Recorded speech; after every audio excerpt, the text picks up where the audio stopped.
Bonjour à tous, je suis Mathilde Elie de Plantécité et nous sommes très heureux de vous accueillir à ce 5e et dernier petit déjeuner SFN. Pour ceux qui nous rejoignent peut-être pour la première fois, les petits déjeuners SFN sont organisés dans le cadre du projet européen Nature for Cities. Et l'objectif de ce projet est la création d'une plateforme de connaissances et d'évaluation pour vous aider aux différentes étapes de vos projets de solutions fondées sur la nature ou SFN. Les petits déjeuners SFN ont été conçus dans le but de vous aider à appréhender les différents enjeux dont il faut tenir compte quand on cherche à mettre en œuvre un projet impliquant des solutions fondées sur la nature. Durant le premier webinaire, nous sommes revenus sur le concept même de SFN. Le second était consacré aux bénéfices apportés par l'évaluation des projets de SFN. Le troisième portait sur la gouvernance. Et enfin, le quatrième sur les aspects économiques des projets de solutions fondées sur la nature. Si vous voulez mieux comprendre comment les outils que nous allons vous présenter aujourd'hui sont utiles pour répondre à ces enjeux dans vos projets de SFN, nous vous invitons à regarder les replays des précédents webinaires. Mais sans attendre, Marion, peux-tu nous présenter le menu du jour? Merci Mathilde pour ces premières informations. Donc, en effet, jusqu'à maintenant, on avait surtout développé les aspects qui nous semblaient les aspects clés pour prendre en compte, pour pouvoir augmenter les chances de développer des implantations réussies des projets de SFN dans vos villes. Et donc, ces considérations, elles ont aussi servi à nourrir les réflexions qui ont été menées par les experts du consortium Nature for Cities, dont l'objectif était la construction de cette plateforme d'appui technique et d'aide à la décision pour les utilisateurs potentiels de SFN. Et donc, on est maintenant à peu de temps de la fin du projet. Il y a déjà plusieurs outils de la plateforme qui sont prêts à utiliser pour vous aider dans cette direction. D'autres outils sont en cours de finalisation, de développement. Et donc, pour ce petit déjeuner aujourd'hui, on est plusieurs partenaires de Nature for Cities à s'être réunis pour vous présenter au mieux les outils de la plateforme qui sont là pour vous aider à créer, évaluer et mettre en œuvre les projets de SFN. Aujourd'hui, il y a plusieurs partenaires non francophones qui n'ont donc bien sûr pas pu être présents pour présenter leurs outils. Donc, on va essayer de les présenter au mieux à leur place. Et à ce propos, il est d'ailleurs à noter que la plateforme elle est actuellement principalement en anglais. Il y a certaines aides qui pourront être développées au cas par cas pour vous aider à prendre en main les outils si vous n'êtes pas à l'aise avec l'anglais. Avant de plonger au cœur des outils, je voudrais revenir sur le travail qui a été fait pour déterminer les barrières et les leviers qui peuvent influencer la mise en œuvre des SFN, puisque comme je le disais, ça a été un point d'entrée pour mieux définir les fonctionnalités que devrait comporter la plateforme de Nature for Cities pour aider à la planification et à la mise en œuvre des projets de solutions fondées sur la nature. Donc rapidement, ces barrières et ces leviers, ce sont tout d'abord une des premières préoccupations qui ressort concerne les besoins en matière de connaissances, donc connaissances aussi bien techniques que plus générales sur la prise de conscience autour des SFN. Et effectivement, les freins au déploiement des SFN, ils vont souvent être liés à un manque de connaissances qui va favoriser le choix de processus et d'outils conventionnels en matière d'urbanisme et d'aménagement. Donc, pour passer d'un simple verdissement à des espaces urbains à des projets qui répondent aux critères des solutions fondées sur la nature, ça nécessite de faire appel à plusieurs compétences pour combiner les enjeux d'aménagement et d'environnement. Et donc, les parties prenantes des projets, elles doivent encore s'approprier le concept de solutions fondées sur la nature. De plus, un autre besoin identifié est lié au fait que les SFN, elles ne peuvent pas être pensées comme de simples substitutions aux solutions conventionnelles et elles vont donc devoir faire appel à une approche originale, notamment dans la gouvernance des projets. Donc l'intégration des SFN dans l'aménagement urbain va nécessiter une évolution des mentalités pour de multiples acteurs, va nécessiter aussi plus de flexibilité et de collaboration entre les services et entre les professions. Ça nécessite enfin également une nouvelle approche au niveau économique et de nouvelles capacités d'évaluation des projets pour prouver la fiabilité de ces solutions. Pour répondre à ces besoins identifiés, la plateforme Nature for Cities, elle a été pensée pour être, comme je le disais à la fin, un support technique et d'aide à la décision, et donc à travers les fonctionnalités suivantes. Premièrement, donner aux initiatives qui visent à renaturer la ville une plus grande visibilité en construisant une base de connaissances sur les SFN avec des bases de données, des bonnes pratiques. Ensuite, offrir des outils d'aide à la décision pour la mise en place des projets de SFN, de la gouvernance au financement. Apporter une méthodologie et des outils pour l'évaluation globale des coûts, des bénéfices et des co-bénéfices des projets de SFN sur les impacts environnementaux, sociaux et économiques. Et enfin, faciliter les mécanismes d'interaction et de participation des différentes parties prenantes, en particulier notamment l'engagement citoyen. Donc la plateforme Nature for Cities, elle a été constituée de façon à se composer de 3 grandes étapes qui sont chacune composées de plusieurs modules dans lesquels on va pouvoir accéder à des outils spécifiques. Donc la première étape, créer un projet de SFN, elle va vous permettre de trouver l'inspiration pour mieux appréhender quels SFN peuvent correspondre à votre contexte local, à vos besoins par rapport aux enjeux urbains que vous pouvez rencontrer. La deuxième étape, évaluer un projet de SFN, elle a pour objectif d'aider à définir des scénarios de SFN pour votre ville et donc d'évaluer leurs impacts et leurs bénéfices pour sélectionner les scénarios les plus pertinents. Et enfin, la dernière étape, mettre en œuvre un projet de SFN, elle va vous aider à mettre en place des processus de gouvernance adaptés et à trouver des pistes de financement pour vos projets en essayant de vous guider au mieux à travers différentes étapes de mise en œuvre.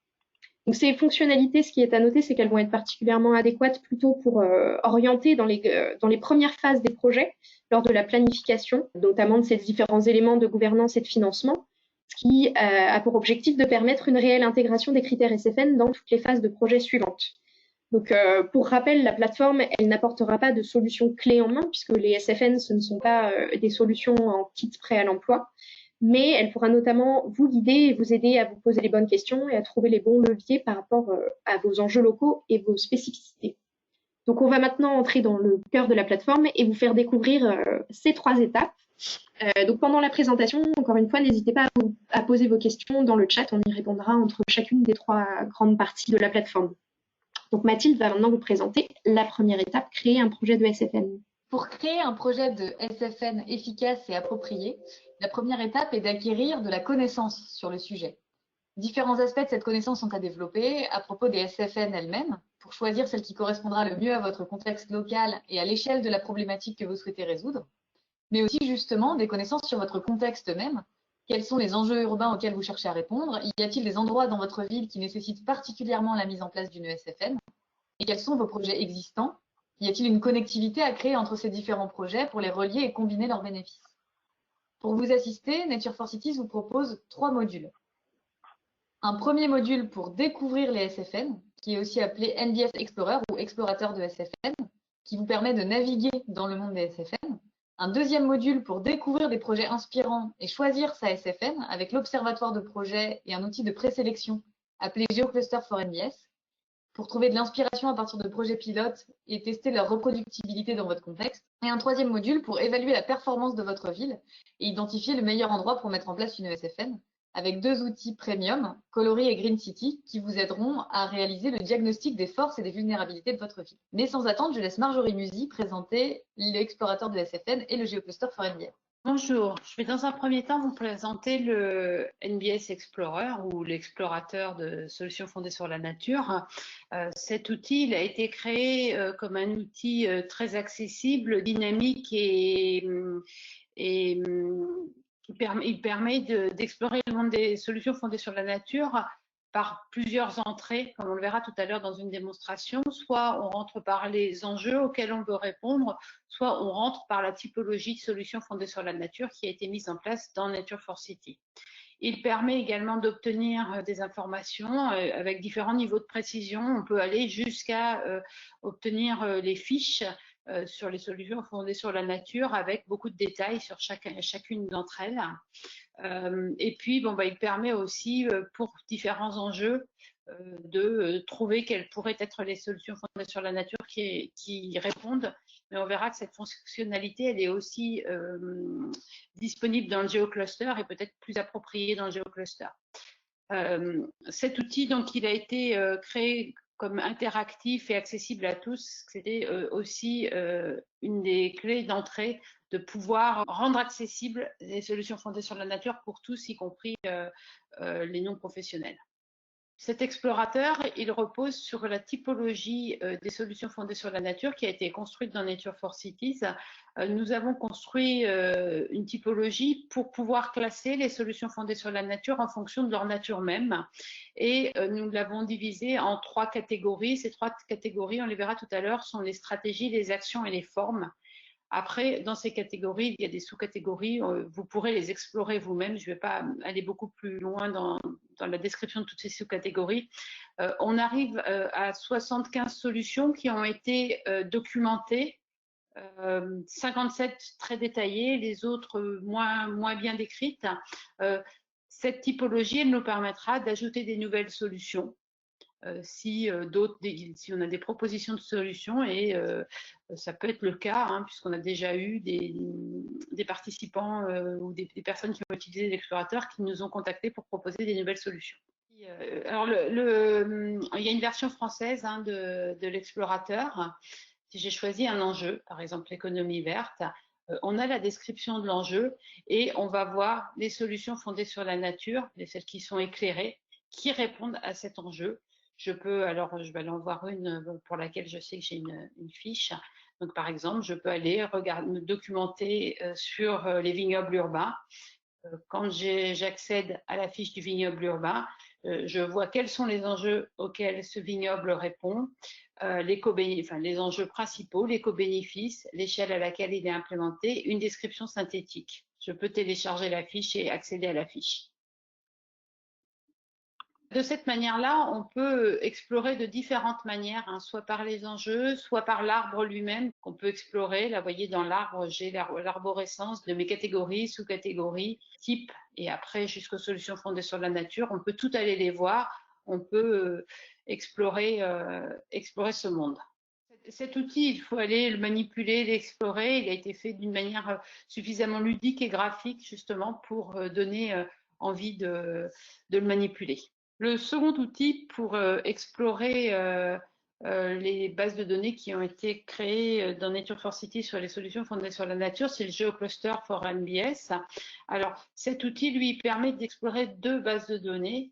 La base de données qu'on a vue précédemment sur les solutions fondées sur la nature, mais aussi la base de données des projets pionniers de solutions fondées sur la nature. Alors, il y a deux types de projets pionniers. Il y a ceux qui sont pionniers par les solutions elles-mêmes ou par leur mode d'implémentation. Ils ont tous été regroupés dans une même base de données. Cet outil, il permet simplement d'aller explorer les bases de données, mais aussi de présélectionner des projets, des solutions fondées sur la nature à partir des enjeux urbains, comme on l'a fait là précédemment pour les solutions fondées sur la nature, mais là, ça marchera également pour des projets.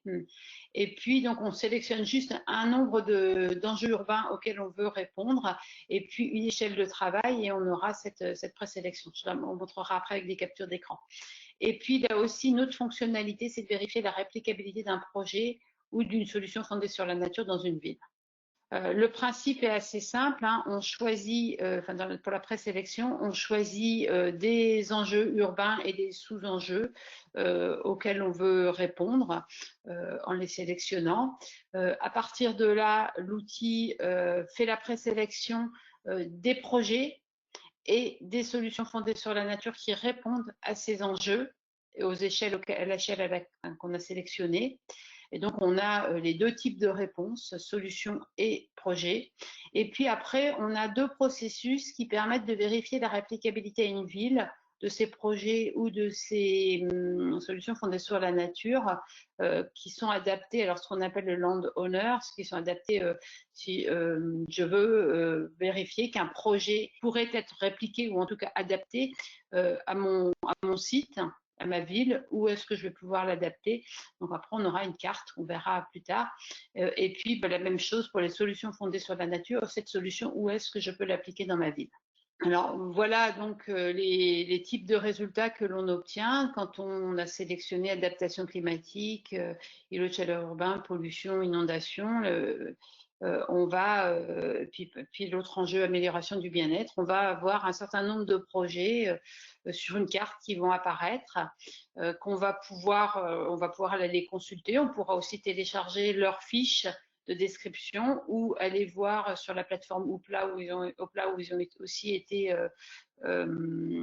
implémentés. On pourra aller voir sur cette plateforme. On va aussi avoir comme résultat donc les solutions fondées sur la nature et on pourra à partir de là vérifier leur réplicabilité. Et ici, vous avez une capture d'écran de ce qui a été fait pour le bois urbain en application à Milan. Et donc, on voit avec des différentes couleurs. En rouge, là où il est difficile d'appliquer, voire impossible d'appliquer cette solution fondée sur la nature. Les zones en jaune sont celles pour lesquelles il faudra un très gros effort d'adaptation. Et les zones en vert sont celles qui sont au contraire des zones qui peuvent être idéales pour appliquer ces solutions fondées sur la nature. Merci Marjorie pour ces deux premiers outils. On va maintenant entendre Clément qui va nous présenter les outils de diagnostic. Donc bonjour, je m'appelle Clément Mur, je travaille à Terranis. Je vous présente deux outils qui ont été développés dans le cadre du projet. Et ces deux outils qui se ressemblent parce que ce sont des outils cartographiques interactifs et en ligne. Et leur objectif global, c'est de caractériser les espaces nature en quantité et en qualité. sur l'ensemble du territoire. C'est un peu ce qui fait leur spécificité, c'est qu'on est bien sur une couverture exhaustive. Alors, et enfin, pour les deux, il s'agit d'identifier des leviers d'action principaux, prioritaires, des zones et des leviers d'action principaux sur la ville. Alors, Green City est plus adapté, je dirais, pour des aspects de gouvernance, de définition et d'évaluation de politique publique, tandis que Coloris est un outil qui va être beaucoup plus adapté pour la prospective sur le foncier immobilier, parce que il va avoir une approche qui est centrée sur les bâtiments et sur les parcelles, en évaluant des proximités aux équipements, à la nature. Green City, voilà, je vais vous présenter, ce sera aussi simple, mais l'objectif c'est d'identifier les grandes tendances sur le territoire pour savoir où agir en priorité. Voilà donc comment se présente Green City. Donc vous avez le territoire ici de Toulouse. On a fait un démonstrateur sur la ville de Toulouse en 2019. On produit de la donnée sur la végétation et à partir de cette donnée sur la végétation, on identifie les strates herbacées et arborées. On vient la croiser avec d'autres sources de données, notamment les données INSEE, pour produire divers indicateurs qu'on met en deux catégories sur la biodiversité et sur le cadre de vie. Donc ici, vous avez l'exemple du tableau de bord pour la biodiversité. Donc, ce sont des tableaux de bord qui sont interactifs, qui viennent cartographier une note synthétique que vous voyez ici sur le territoire et présenter 5 indicateurs qu'on a, nous, considérés être rattachés à la notion de maintien de la biodiversité. Et alors, c'est des tableaux de bord qui sont interactifs. On peut venir sélectionner selon certains critères. Là, j'ai sélectionné les zones avec les moins bonnes notes. Et de la même manière, on peut sélectionner sur l'interface cartographique directement et avoir une mise à jour des informations. Je vous montre aussi les indicateurs qui sont rattachés au cadre de vie et sur une autre maille. Donc la maille d'analyse peut être variable, bien sûr, en taille et en forme. Là, on a choisi là, je vous montre les iris, donc plus ou moins les quartiers de Toulouse, avec les indicateurs qu'on a rattachés au cadre de vie. Voilà, en pas plus de temps. Et je suis disponible, bien sûr, pour vous donner plus de détails si c'est nécessaire. Merci beaucoup. On s'est dit qu'on allait vous laisser peut-être un petit temps si vous avez des questions dès maintenant sur cette première étape. Donc, on a une question sur les outils cartographiques de Green City à Toulouse. Sont-ils en libre accès pour les citoyens ou dédiés aux services et payants? Oui, merci pour votre question. Alors, c'est le sujet un petit peu récurrent. Pour le moment, les clients qu'on a, parce qu'on a réussi à transformer notre démonstration en contrats commerciaux déjà, les clients qu'on a ont choisi de ne pas l'ouvrir. Leur objectif à terme, c'est bien celui-ci. Je pense notamment à la ville d'Albi que vous pouvez contacter et le travail qu'on mène avec le département de la Seine-Saint-Denis. Donc ces gens-là choisissent pour le moment de ne pas ouvrir la donnée qui est produite, ni la donnée brute sur la végétation, ni sur les indicateurs. Je pense qu'ils ont raison. C'est des sujets qui sont assez sensibles. Ils veulent d'abord vérifier sa qualité, l'utiliser. Mais tous les deux, par contre, ont envie ensuite d'ouvrir une partie de ces informations, peut-être pas sous cette forme, au grand public, aux citoyens. Voilà. Nous, on est en train de travailler, en parlant de citoyens, on est en train de travailler à réussir à faire remonter de l'information depuis le terrain, enfin, depuis le sol des observations via des applications mobiles, que ce soit pour les services techniques, mais on développe aussi un petit outil citoyen pour contribuer. Je ne sais pas si certains d'entre vous connaissent PlanteNet. Ce seraient des choses qui seraient similaires à PlanteNet et qui viendraient d'ailleurs être interopérables avec PlanteNet. On va passer maintenant, puisqu'il n'y a pas d'autres questions pour le moment, à donc la deuxième étape d'un projet de solution fondé sur la nature, qui est le fait d'évaluer son projet. Donc, pour vous assurer que votre projet aura les résultats attendus, il peut être nécessaire de l'évaluer. Pour cela, vous aurez besoin de déterminer des indicateurs et de collecter des données pour les alimenter. Nature for Cities peut vous aider à traiter ces données ou les données attendues et peut apporter des clés sur les résultats que vous pourriez attendre concernant 3 aspects. La performance urbaine de votre solution fondée sur la nature, son impact environnemental et enfin ses bénéfices et impacts socio-économiques. Donc, la partie évaluation de la plateforme est composée de 2 modules, un module de diagnostic de vos besoins d'évaluation et un module d'évaluation en lui-même dans lequel vous pouvez rentrer des informations, créer des scénarios et obtenir des indications sur les aspects mentionnés précédemment, performance urbaine, environnement, social et économie. Et vous pouvez partager votre projet avec vos collègues et exporter les données obtenues. Donc Marion, je te laisse présenter le premier module qui est le diagnostic des besoins d'évaluation. Et exactement, donc je vais vous parler de ce premier module très court sur les besoins d'évaluation. C'est un module d'aide à la connaissance qui va s'appuyer sur une base de données qui a été constituée par les experts du projet, un genre de boîte à outils qui regroupe en fait des méthodes et des modèles experts d'évaluation préexistants qui peuvent vous permettre d'évaluer l'impact des SFN à partir de divers indicateurs variables selon ces différents modèles. Donc concrètement, l'utilisateur dans ce module, il va devoir répondre à un petit questionnaire qui va permettre de cibler son besoin. Et à partir de la base de données et des réponses apportées au questionnaire, l'outil va fournir une liste de ces méthodes et de ces modèles qui vont pouvoir être utilisés pour évaluer l'impact des SFN sur les enjeux urbains qui sont visés. Donc, comme résultat final, on va obtenir cette liste de méthodes et de modèles avec une courte description pour que l'utilisateur puisse au mieux sélectionner les outils qu'il va finalement utiliser et les indicateurs de performance qu'il va choisir d'utiliser.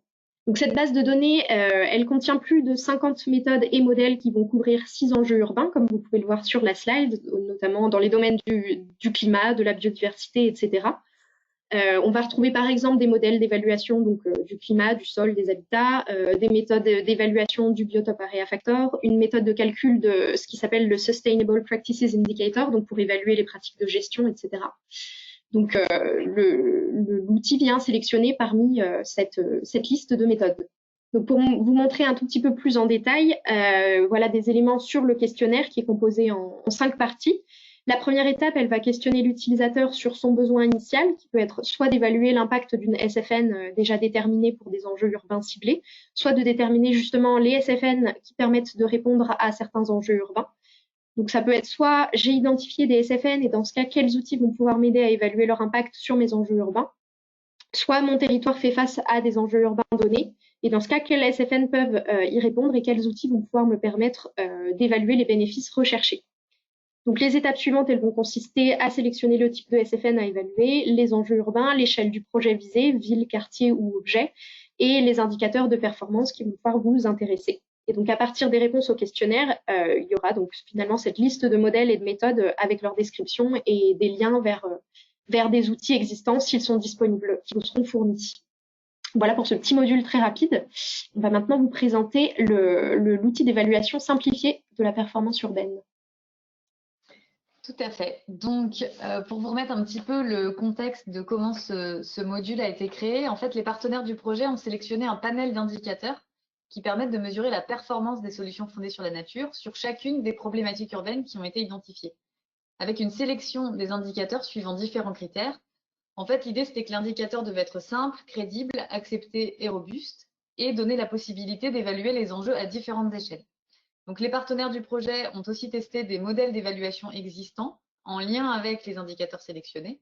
Et ces modèles ont ensuite été simplifiés en une boîte à outils intégrée pour donner accès aux outils des scientifiques à une audience plus large. Donc, cette boîte à outils a été appelée Simplified Urban Assessment Tool, SUAT. Et donc, c'est un outil simplifié d'évaluation urbaine qui permet de mesurer la performance des solutions fondées sur la nature. Donc, cette boîte à outils aide l'utilisateur à définir les bonnes conditions pour développer son projet de solution fondée sur la nature afin d'en maximiser les bénéfices. La boîte à outils est composée de 3 briques qui sont des versions simplifiées de modèles d'experts qui permettent une analyse rapide en phase de préconception lorsque vous démarrez votre réflexion de projet. Ils vous permettent d'évaluer les bénéfices des NBS en milieu urbain. Afin d'utiliser ces outils, la première étape est de fournir des données spécifiques sur votre projet de solution fondée sur la nature, telles que sa localisation géographique, et des données intrinsèques à la solution fondée sur la nature, par exemple le nombre d'arbres, les espèces, les surfaces végétalisées. Et ensuite, les résultats vous sont fournis à travers un PDF sous forme de données numériques, de cartes GIS ou de scores. Les briques fonctionnent séparément et l'utilisateur peut sélectionner seulement ce dont il a besoin. Ces 3 briques couvrent les mêmes 6 défis urbains que l'outil précédemment présenté, donc le diagnostic des besoins d'évaluation. Et donc pour rentrer un petit peu plus dans le détail, la première brique est une version simplifiée de l'outil GreenPass, qui est un outil pour évaluer la résilience climatique. En analysant le climat urbain, il simule et identifie la solution fondée sur la nature la plus efficace et économe en ressources. Cet outil est spécialisé dans l'analyse du microclimat et du confort thermique en environnement urbain à l'échelle de l'objet. Les indicateurs de sortie prennent la forme de scores. Par exemple, on peut avoir un score de confort thermique ou de stockage thermique ou encore de ruissellement de l'eau qui peuvent être mesurés suivant plusieurs scénarios. Ensuite, il y a une deuxième brique qui correspond à une autre partie d'un outil qui vous a été présenté juste avant par Clément, qui est Coloris, et qui est un outil applicable pour l'analyse environnementale à l'échelle du quartier et de la ville. Il analyse la proportion et la répartition des espaces verts selon plusieurs indicateurs.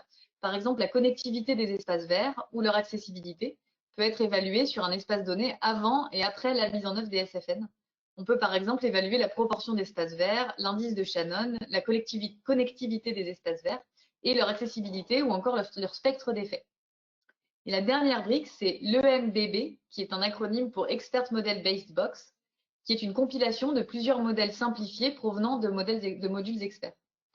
Il fournit de multiples indicateurs qui permettent d'évaluer la réponse à de nombreux défis urbains, le stockage de carbone annuel, le pourcentage de variation de débit de pointe de crue avant et après SFN, le coefficient de biotope par surface, l'évaluation des pratiques de gestion durable et aussi des scores autour de l'analyse de la qualité des sols. Donc ensemble, ces 3 briques permettent de balayer différents aspects, à la fois climatiques, environnementaux, sociaux, à différentes échelles, de l'objet à la ville. Pour pouvoir appréhender les indicateurs de suivi à mettre en place sur son site et les bonnes pratiques et axes d'amélioration associés, ça peut être vraiment intéressant de constituer ça pour avoir une ressource pour anticiper dès la phase de planification les ressources qu'il faut qu'on collecte et les parties prenantes à mobiliser. Un dernier outil complémentaire de cette boîte qui a été adapté aux solutions fondées sur la nature dans le cadre du projet est un outil de modélisation du bruit qui s'appelle Noise Modeling. Et cet outil permet de produire des cartes de bruit sur les aires urbaines. Donc actuellement, cette boîte à outils est en phase de test sur nos sites pilotes. La place Széchenyi en Hongrie est en train d'être testée. La ville en fait souhaite planifier une reconstruction de cette place basée sur les SFN. Le site possède déjà une végétalisation, mais la ville souhaitait l'améliorer et en revoir l'usage. Donc par exemple, elle souhaite étudier le fait de dédier son usage à une mobilité douce, d'ajouter de la végétalisation pour diminuer l'effet d'îlot de chaleur urbain et améliorer la biodiversité et la connectivité des espaces verts et enfin améliorer la qualité de vie et la santé des citoyens. Donc la méthode consiste dans un premier temps à évaluer l'état actuel, puis à définir différents scénarios et à les évaluer pour obtenir une base qui servira de support de prise de décision. Oui, bonjour à tous. Je m'appelle Benedetto Rugani, je travaille au Luxembourg, au sein du LIST, Luxembourg Institute of Science and Technology. Je m'excuse d'abord pour mon français un peu imprécis. Donc, je vais vous présenter en quelques mots l'outil qu'on a développé dans le cadre d'évaluation des socio-économiques des solutions fondées sur la nature. Il s'appelle M-Benefits. Et un module qui a été implémenté, intégré dans la plateforme Nature for Cities, mais aussi travaille de façon séparée comme module standalone, web service, pour être précise.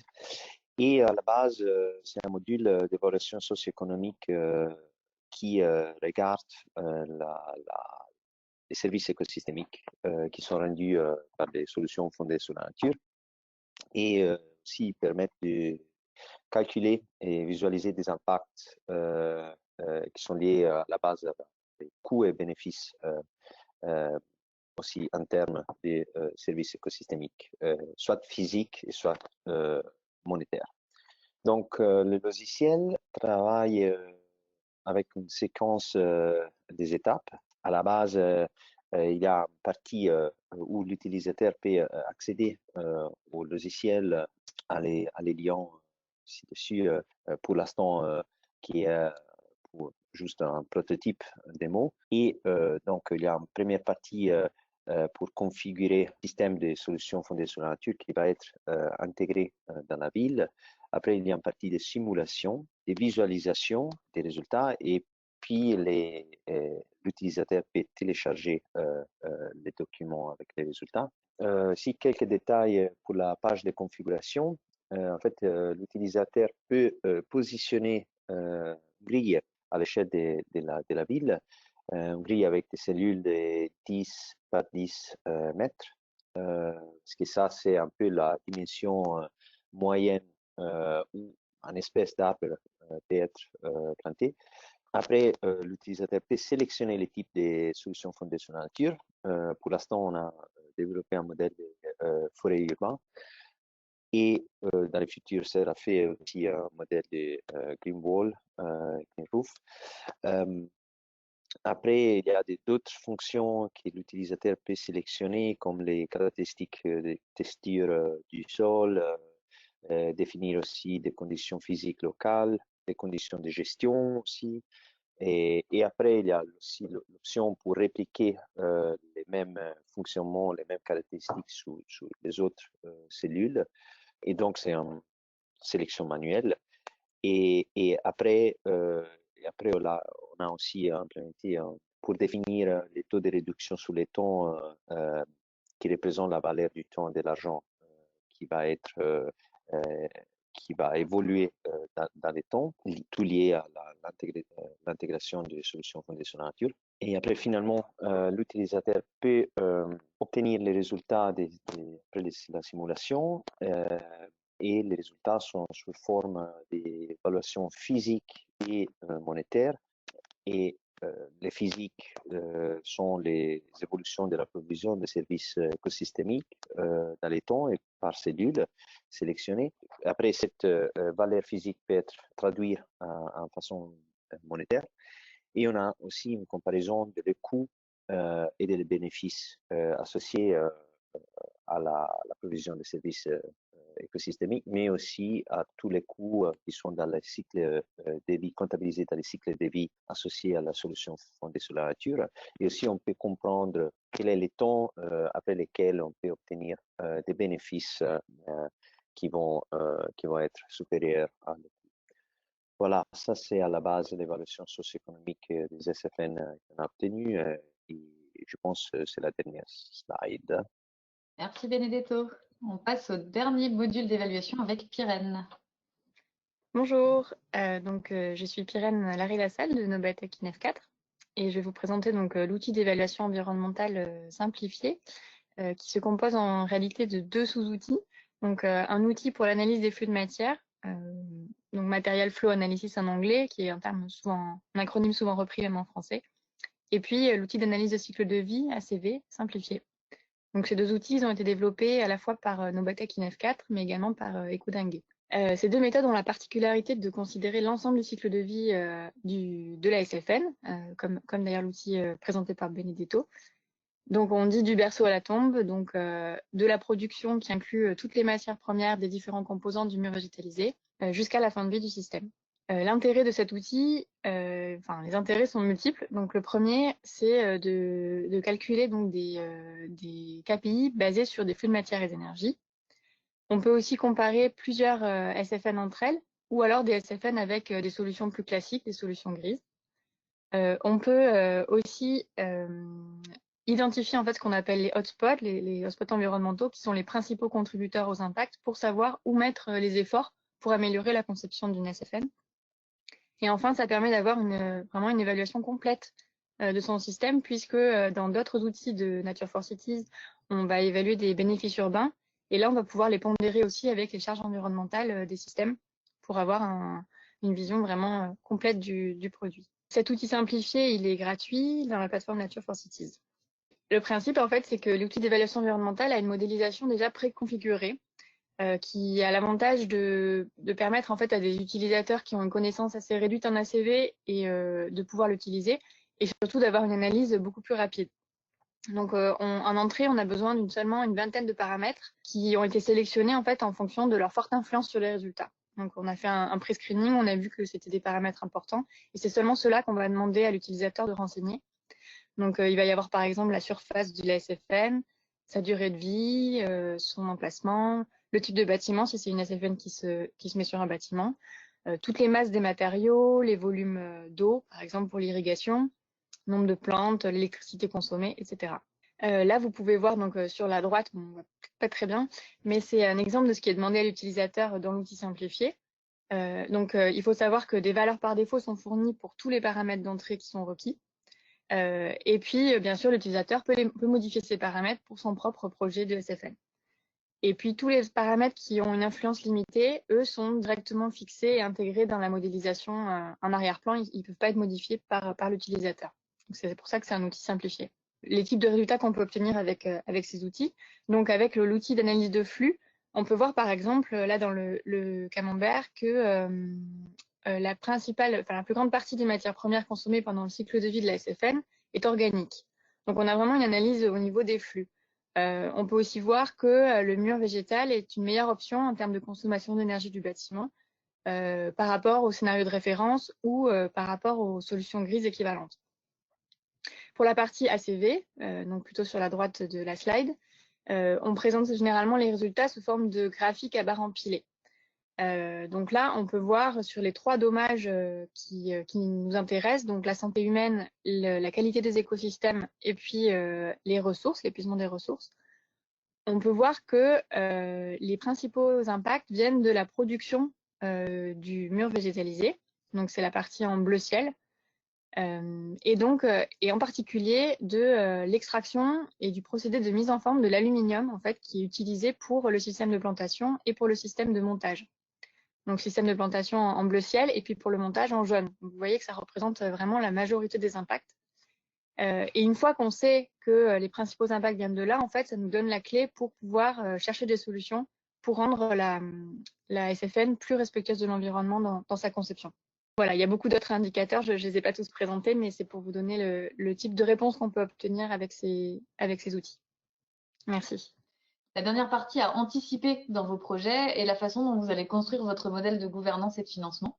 Les projets de solutions fondées sur la nature étant des réponses multiservices à des enjeux urbains développés à plusieurs échelles, qui nécessitent d'intégrer un large éventail d'acteurs, depuis les services de la collectivité aux experts, domaine par exemple de l'ingénierie écologique ou des facilitateurs pour les démarches participatives par exemple, et qui vont pour les acteurs privés, des entreprises aux citoyens.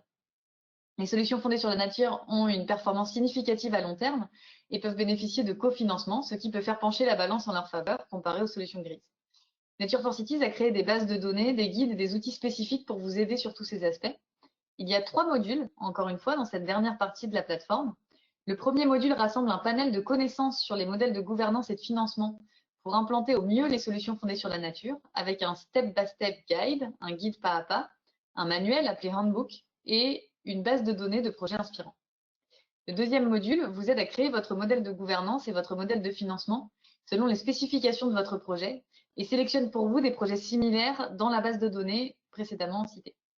Et enfin, le troisième module peut vous aider concrètement à réunir les parties prenantes de votre projet et à conduire un travail de collaboration et de communication grâce à un outil d'implication citoyenne qui s'appelle Citizen Say. Les outils que nous allons vous présenter ont été développés par des partenaires non francophones qui ne pouvaient donc pas les présenter eux-mêmes. Donc, nous allons essayer de les retranscrire au mieux. Et en tout cas, n'hésitez pas, si vous avez des questions, on pourra y répondre. Marion, je te laisse présenter la partie des outils de connaissance de mise en place d'un projet. Merci Mathilde.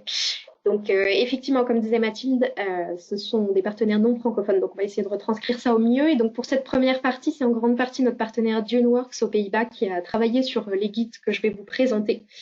Donc ces outils-là, ils sont partis du fait que, comme vous avez pu le constater, la planification et la mise en œuvre des projets de SFN, au-delà des problématiques techniques, ça peut être un vrai challenge, car ce sont des solutions qui vont intervenir dans des systèmes sociaux et culturels qui peuvent être très complexes.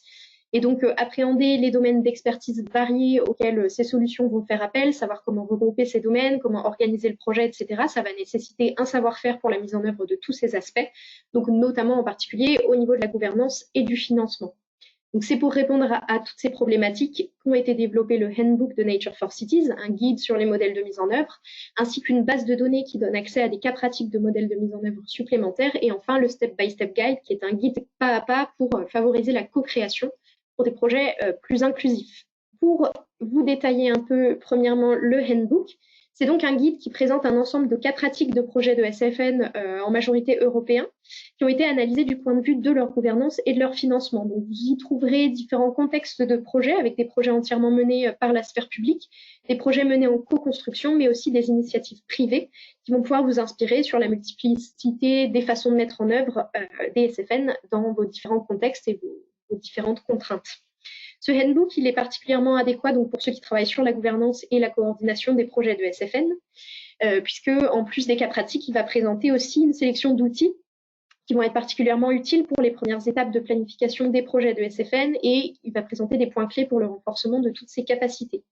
Donc là, sur la slide, vous voyez par exemple un exemple de projet réalisé aux Pays-Bas qui s'appelle Operatie Steenbrik, qui a été présenté dans la version anglaise de notre petit déjeuner SFN sur la gouvernance.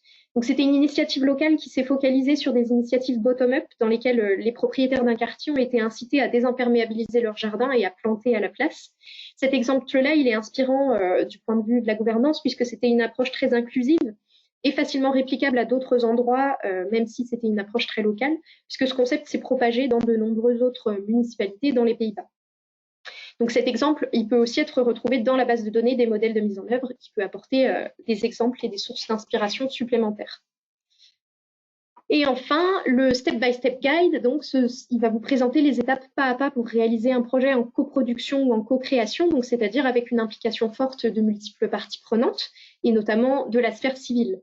Donc ce guide, il est, comme les outils précédents, très lié à des principes de placemaking, donc c'est-à-dire une approche du développement de la ville basée sur une démarche de proximité pour repenser l'espace public du point de vue des utilisateurs, et des principes de justice environnementale pour impliquer les acteurs locaux de façon la plus équitable possible dans les projets de SFN. Donc ce guide, il est constitué de plusieurs étapes et sous-étapes dans lesquelles on vient préciser pourquoi chaque étape est à ne pas manquer, ce qu'elle implique, la manière d'y répondre le mieux et par qui, quels acteurs sont à intégrer.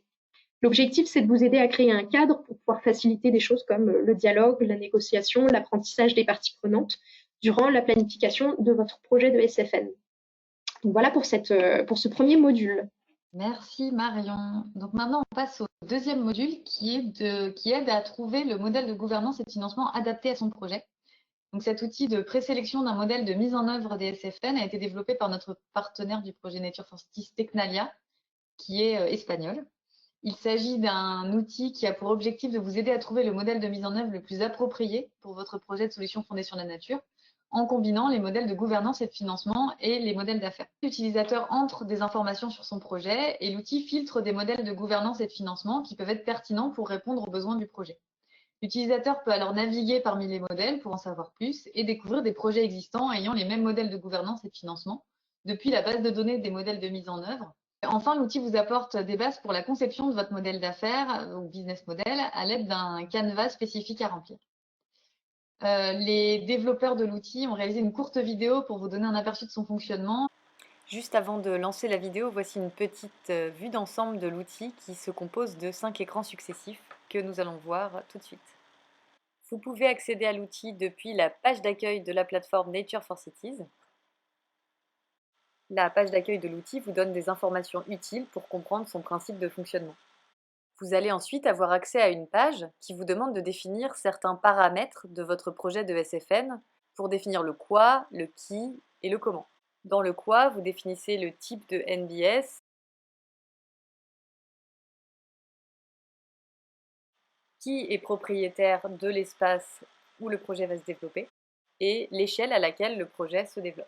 Ensuite, dans le qui, on sélectionne qui est à l'initiative du projet et dans le comment, le niveau de participation désiré, le soutien des instances de gouvernement, le budget, le contexte économique, le niveau de sensibilisation aux questions environnementales et pour finir, quelle est la culture de la participation dans le contexte où se développe le projet. Une fois cette étape réalisée, des combinaisons vous sont proposées. Vous pouvez sélectionner celle de votre choix et chercher des retours de cas pratiques similaires dans la section Exemples, qui vous donnera accès à des fiches détaillées de projet. Donc là, vous voyez ici une fiche projet telle que vous pouvez la consulter. Enfin, la dernière étape concerne le business model, qui nécessite aussi plusieurs informations, dont certaines auront été renseignées dans les étapes précédentes. Et pour compléter le reste, vous avez à votre disposition une série de documents et d'exemples à télécharger pour vous aider à remplir les différentes cases. Vous pouvez ensuite exporter votre trame une fois complétée pour pouvoir soit continuer à la travailler, soit la partager avec les différentes parties prenantes de votre projet. S'il y a des choses qui demeurent peu claires, vous pouvez cliquer sur le i en haut à gauche qui vous ouvre un document vous donnant des informations sur les différentes cases et le modèle d'affaires en général pour vous aider à le remplir. Une fois le modèle défini, le quoi, la dernière page vous invite enfin à télécharger le handbook évoqué plus tôt pour vous aider dans la mise en œuvre de modèles définis dans cet outil et donc approfondir et définir le comment.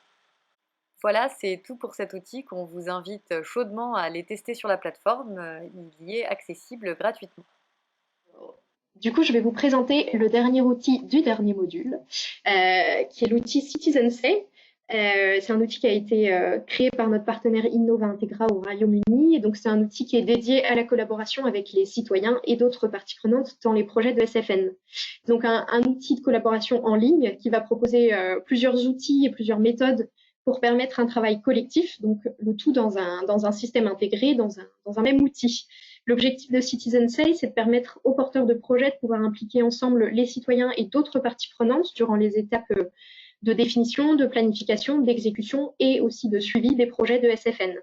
C'est un outil qui va aussi être complémentaire du Step-by-Step Guide puisqu'il va apporter un support pour pouvoir réaliser les étapes de co-création qui sont décrites dans le Step-by-Step Guide en permettant concrètement de travailler de façon collaborative avec les différentes parties prenantes, que ce soit pour communiquer avec eux ou aussi pour réaliser les différentes étapes conseillées qui impliquent l'engagement de ces multiples acteurs. Donc concrètement, Citizen Say va vous donner accès à des activités variées comme des enquêtes, des appels collectifs, va vous permettre d'éditer des documents ou des cartes à plusieurs. Ces activités, elles peuvent aussi être combinées entre elles en fonction des besoins.